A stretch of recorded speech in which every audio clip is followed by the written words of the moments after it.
And eventually I wound up in the United States Navy, and I didn't know how to fly airplanes. I'd never flown an airplane before, but I did know how to work very, very hard.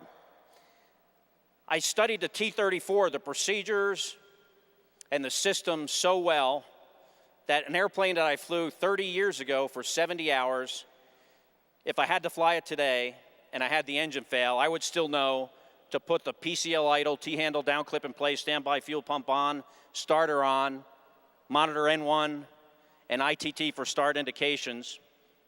I studied those so well because I didn't know how to fly, but that is one thing I could control, how hard I worked.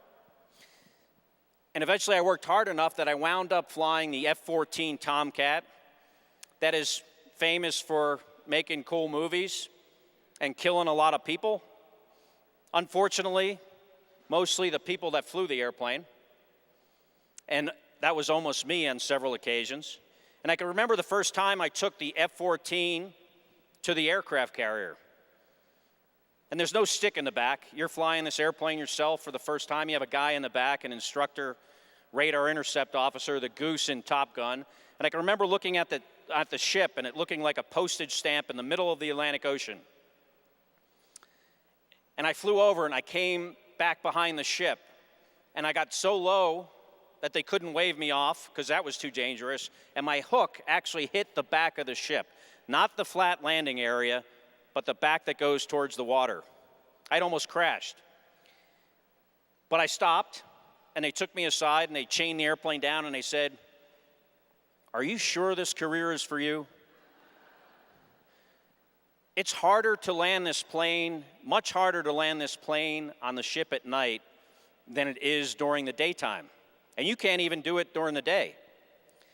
So I put my tail between my legs. They launched me off back to the beach. I failed. And they set me up. I wasn't going to give up. And they set me up with a instructor Rio, the person that sits in the back of the airplane. And he was the guy that helped guys that had problems flying around the ship.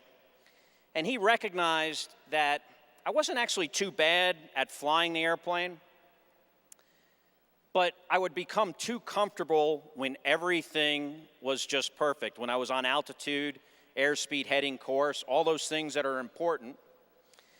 And he taught me that if I want to keep things the same, in this case with flying the airplane, or make things better, I have to make small, constant corrections. And this is what taught me to be able to land on the aircraft carrier, small, constant corrections, never accepting the status quo. And I have always found this very useful throughout my career, whether it's flying airplanes, flying spaceships, whether it's managing people, whether it's managing programs. If you don't always try to make things better, even if it's just a little bit better, they're going to get worse.